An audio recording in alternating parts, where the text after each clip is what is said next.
Now, this leads me to another very interesting question, which is the question of Yugas and the question of Varshas. Because as we all know, again, not only in India, but in much of the world, we are talking about 5 ages, a cycle of 5 ages. And in India in particular, we have these 5 ages which are essentially of decreasing length and which are reflected in the famous Pythagorean triangle, 4, 3, 2, 1, which is essentially from Satya Yuga to Treta, Dwapara, and Kali.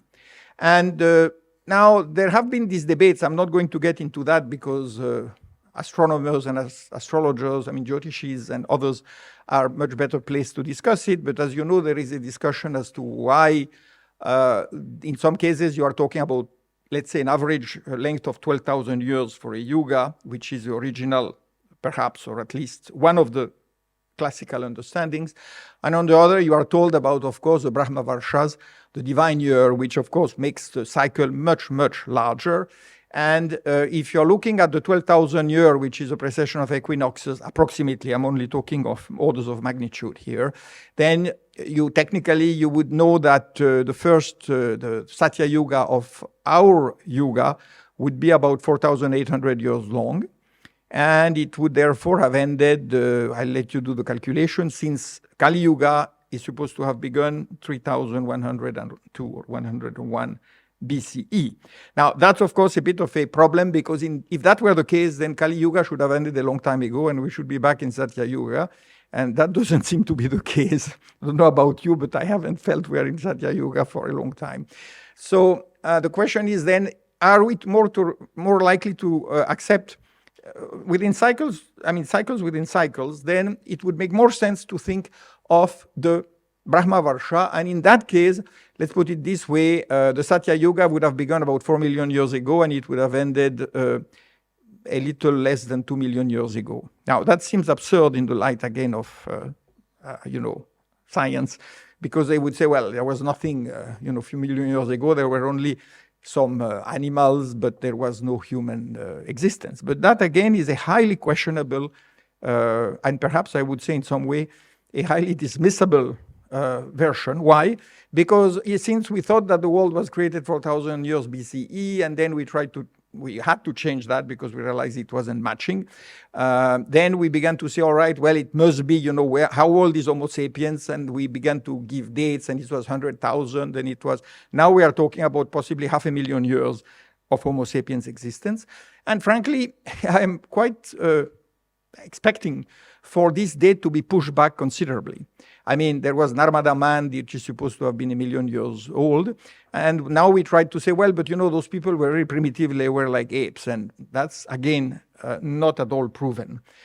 So even if you give a particularly, I would say, short span of time to Homo sapiens, you certainly would be free to accept the fact that there were other species that were as good, or if not more developed than Homo sapiens, and which were wiped out by any kind of catastrophes, as we know have happened every now and then. So that would tell us that the whole concept of archaeology beginning, I would say, a few thousand years ago, and then civilization as we know it, as we understand it, to be about 5,000 years old, which, by the way, is the time when Kali Yuga would begin, which is an interesting coincidence, if it is a coincidence. Then now you know that, for example, Göbekli Tepe in what is now Turkey is at least 12,000 years old. And now Göbekli Tepe is known to be one of several very major monumental settlements which are being discovered. That indicates that that whole land of what is now northern Syria, northern Iraq, Iran, and eastern Turkey was actually, it was the land that was called Haran, and Abraham in the Bible is supposed to have come from Haran, which is why he had all this wisdom. And Haran may have been, or should have been, in fact, was the seat of a very advanced civilization, which is at least 15,000 years old. Now, that gets rid of our concept that somehow humans were highly primitive until about 4,000 or 5,000 years ago. It doesn't hold anymore. But then if it is in one place in the world, there is no reason to think it was only in that one place in the world, because our whole concept of the creation of humanity begins with the couple. There must have been a man and a woman, and they had children, and then humanity expanded. But that, again, is biblical. Of course, it's symbolic if you take Manu. But then, of course, if you think of it, if it had started with one couple, the human species would have died out quickly because of inbreeding.